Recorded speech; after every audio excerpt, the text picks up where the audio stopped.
Lembucherra agriculture দপ্তরের ফুলবাগানের boundary নির্মাণ সামগ্রী চুরি করে নিয়ে গেছে চোরের দল। এ ব্যাপারে লেম্বুছড়া আউটপোস্টে অভিযোগ জানানোর পর পুলিশ অভিযান চালিয়ে চোর সহ চুরি যাওয়া সামগ্রী উদ্ধার করতে সক্ষম হয়েছে। লেম্বুছড়া আউটপোস্ট এলাকায় এগ্রিকালচার দপ্তরে ফুলবাগানের বাউন্ডারি কাজে জিনিস চুরি করে নিয়ে গেছে চোরের দল। সেই অভিযোগের ভিত্তিতেই লেম্বুছড়া আউটপোস্ট অভিযান চালিয়ে 24 ঘন্টার মধ্যে চোর ও চুরি হওয়া জিনিসপত্র উদ্ধার করেছে গাড়ি ও উদ্ধার করেছে লেম্বুছড়া থানার পুলিশ। সার্বিক বিষয়ে জানালেন আউটপোস্টের দায়িত্বপ্রাপ্ত ইনচার্জ গোপাল শুক্ল দাস।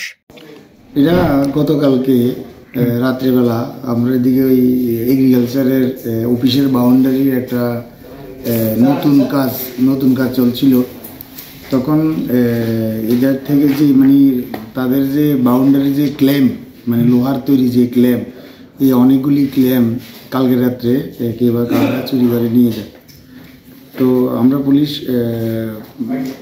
আজকে আমরা একটু খবর পাওয়ার পরে আমরা পুলিশ এবং আমি নিজে সোর্স লাগানোর পরে গতকালকে একটা গাড়ি এবং দুজন সন্দেহজনক ছেলে ঘোরাফেরা করছিল।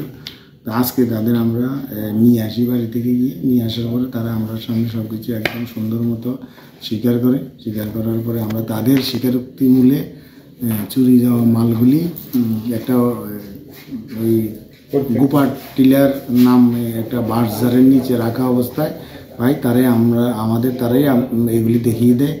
তো দেখা যাওয়ার পরে আমরা এগুলি সিজ করে নিয়ে আসি।